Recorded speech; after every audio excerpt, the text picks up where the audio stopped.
السلام عليكم، عاملين ايه؟ يا رب تكونوا بخير. لو اول مره تظهر لكم القناه بتاعتي، انا اسمي مريم. بقدم اكلات سهله بوصفات بسيطه جدا.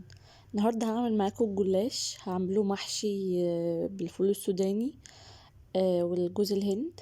حاجه حلوه قوي، تحليه سريعه جدا، اقتصاديه جدا، مش مكلفه خالص. بلفه جلاش هتعملي احلى حاجه. اول حاجه هنعملها، هعمل الشربات بتاعي. معايا كوبايه ونص من السكر، معاهم كوبايه ميه. هقلبهم، خليهم على النار، هوطي عليهم النار لحد ما يتحولوا للشربات بتاعي.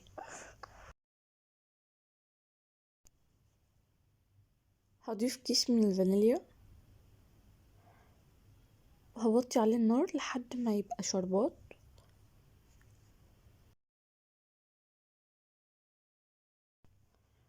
بعد كده هحضر الحشوة بتاعتي. ممكن تحشوا اي حاجة، شوفوا انتوا حابين ايه. انا هحشي فول سوداني ومعلقة من جوز الهند، وبضيف معاه معلقة من السكر البودرة.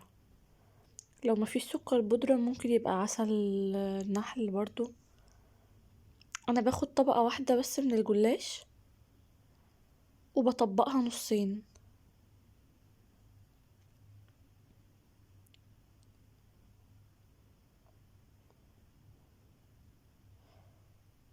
هبتدي هدهنها سمنة. انا بكون مسيحة سمنة او زبدة، بدهنها بلفها شوية. وبعد كده بضيف الحشو بتاعي. وممكن ما نلفهاش، يعني ممكن ما نلفهاش من غير حشو. ممكن نلفها بالحشو على طول، هتلاقوها برضو عاملاها. ده او ده ينفع، انا عملت الاتنين.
بكون مسيحة سمنة، بدهنها على الوش.